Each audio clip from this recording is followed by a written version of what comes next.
सच्चिदानंद भगवान की जय। ये आज अपना छठा एपिसोड है। अभी तक हमने ये समझा है कि परमात्मा की प्राप्ति के बगैर हम परमानेंट आनंद, सदा रहने वाला आनंद, जो अनंत मात्रा का हो और अनंत समय के लिए हो, ऐसा आनंद हम प्राप्त नहीं कर सकते, क्योंकि परमात्मा ही एक ऐसा तत्व है जो सच्चिदानंद है, सत्यचित आनंद है, आनंद स्वरूप है। तो जब तक हम परमात्मा के साथ नहीं जुड़ते, हमारी यूनियन उनके साथ नहीं होती, हमारा परमात्मा के साथ योग नहीं होता, तब तक हम परमानेंट आनंद नहीं प्राप्त कर सकते। तो परमात्मा के साथ योग कैसे हो, उसके लिए हमने ये भी समझा है कि परमात्मा आत्मा रूप से हमारे ही शरीरों के अंदर विद्यमान है। और जब हम अपनी अटेंशन बाहर के पदार्थों की बजाय अपने अंदर लेके जाएंगे तो हमें परमात्मा के साथ हमारा, यानी आत्मा के साथ हमारा योग हो जाएगा और हम उस वांछित जो आनंद हम चाहते हैं उसको हम प्राप्त कर सकेंगे।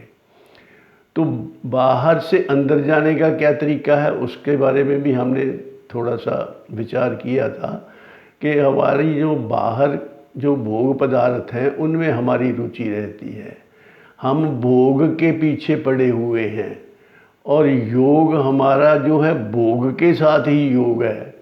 अब के ये योग हमारा होना चाहिए आत्मा के साथ। तो इसके लिए बाहर के पदार्थों से, यानी भोग से हमें अरुचि पैदा करनी है, तिरस्कृत करना है भोग को, और योग के साथ हमने जुड़ना है, योग की प्राप्ति के लिए साधना करनी है। तो इसके लिए हमें बोध का सहारा लेना पड़ेगा। बोध मीन्स नॉलेज, समझ, ज्ञान।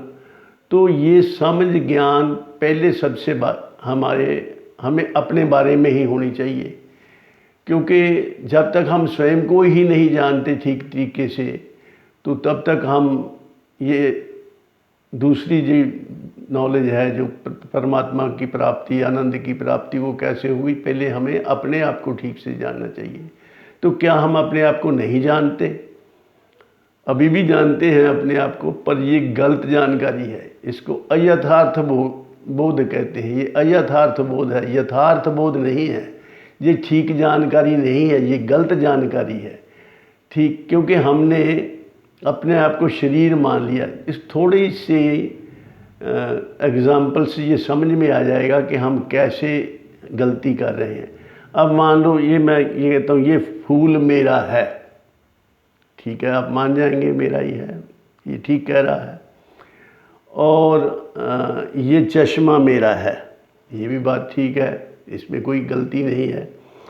अब थोड़ी देर बाद मैं कहूँ कि ये फूल मैं हूँ, ये चश्मा मैं हूँ, तो आप समझेंगे कोई गड़बड़ हो गई, स्क्रू लूज हो गया, अब मेरी बात सुनने को तैयार नहीं होंगे और चले जाएंगे उठ के।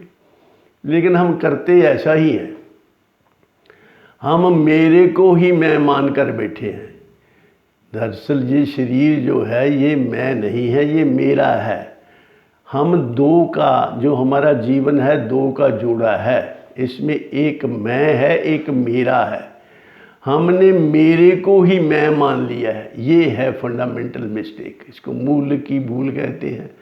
भगवान ने इसको बहुत क्लियर शब्दों में कहा है। गीता जी के 13वें अध्याय का पहला मंत्र, भगवान ने कहा, इदम शरीरम कौन्तेय क्षेत्र मित्यभिधीयते एतद्यो वेत्ति तम प्राहु क्षेत्रज्ञ इति तद्विदः।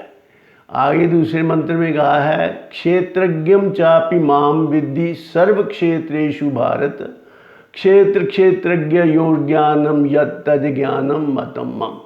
अब इसका अर्थ समझे।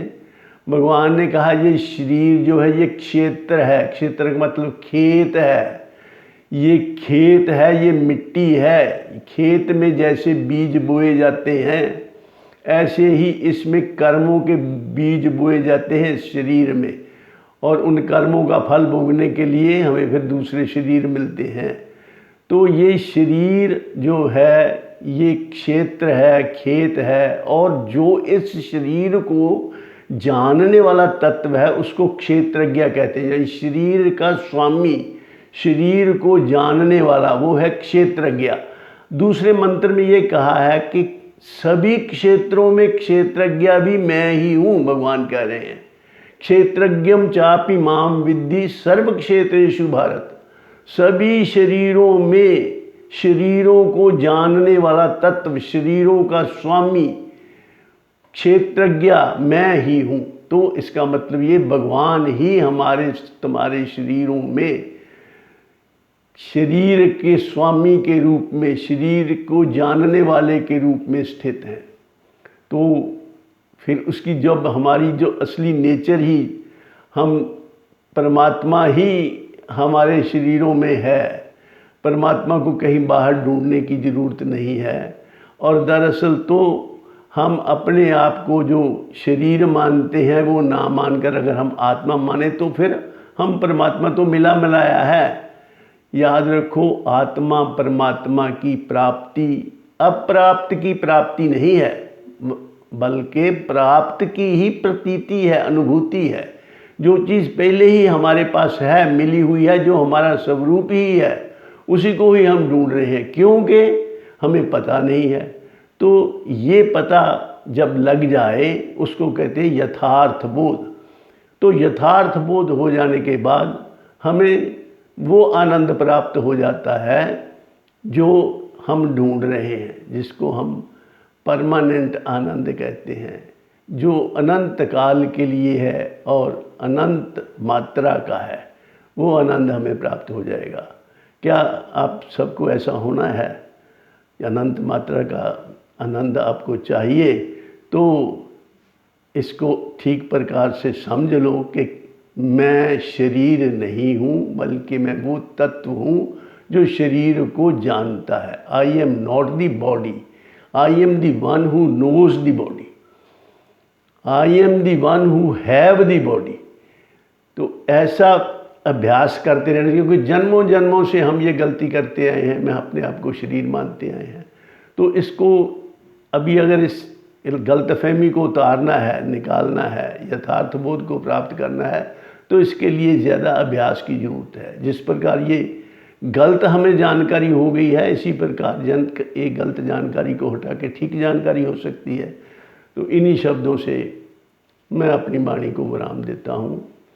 सर्वे भवन्तु सुखिनः, सर्वे सन्तु निरामया, सर्वे भद्राणि पश्यन्तु, माँ कश्चित् दुख भाग भवेत्। अंत में मैं आप सबके कल्याण की कामना करता हूँ और आपसे ये उम्मीद रखता हूँ कि अगर आपको ये पसंद आया हो, आज की टॉक, आज की चर्चा पसंद आई हो, तो उसको लाइक और शेयर ज़रूर कर देना। Thank you very much for listening.